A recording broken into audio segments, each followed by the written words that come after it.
Next, we have Heather Fazio on city issues. Hi, good afternoon, Council. My topic is city issues. Specifically, I want to talk about the militarization of our local police department.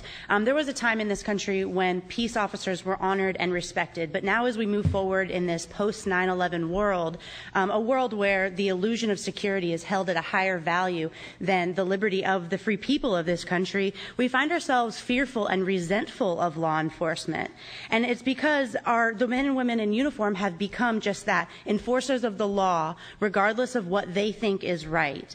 They become just cogs in the wheel of the military-industrial complex, and this is how a police state is implemented. It's done slowly, and it's done by good people not speaking up when it's happening right before their eyes. We want peace officers that operate in a manner consistent with this peaceful community that we have here in Austin. Austin enjoys one of the lowest crime rates in the country, and that's something that we should be proud of. Last week, this council passed authorized a contract with Citel Group, which is $350,000, and it's grant money, of course, which is, as you know, printed by the Federal Reserve, and it's further crippling our economy and putting us into more and more debt. And what this contract does is it is a full-scale training exercise called Urban Shield, and it is comprised of the City of Austin, Round Rock, Travis County, Williamson County, and Hayes County. I know that there was a little bit of discussion done during the working group, but there really was not substantial discussion to this issue. And what they're doing, they're not focused on preparedness for natural disasters. What it is specifically for terrorism.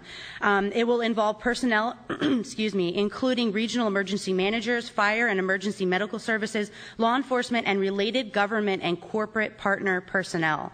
I think that that is key. What they highlight is the fact that the City of Austin will be working with different jurisdictions in Central Texas, but what they downplay is the fact that there's going to be related government and corporate personnel. And when you look at the execution of this exercise around the country, you'll see that our police officers are going to be training alongside U.S. military and foreign troops are doing this. And they're doing these in countries in the Middle East. That's absolutely terrifying. These things are designed for war zones. Is that what America has become? Is that what Austin is a war zone? And if so, who is the enemy? We have DHS Fusion Center reports coming out that people like myself could be targeted as a potential domestic terrorist.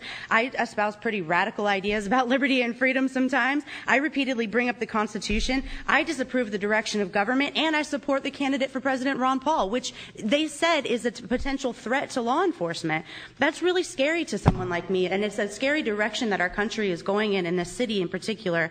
And what makes Citel Group even more disgusting is that they're facilitating the war profiteering of their sponsors. They also do vendor shows, which offers access to the latest gadgets and tools, and one of the vendors is L3, the very corporation that spent $5 million on federal lobbyists last year, and that we have their machines in our airport and our prison now. We have a body scanner in Travis County Jail. I'd like to see more discussion on this, please. I'd like to see us only work with local personnel rather than the military, and we can do this through the Public Safety Commission. Thank you very much. Thank you, Heather.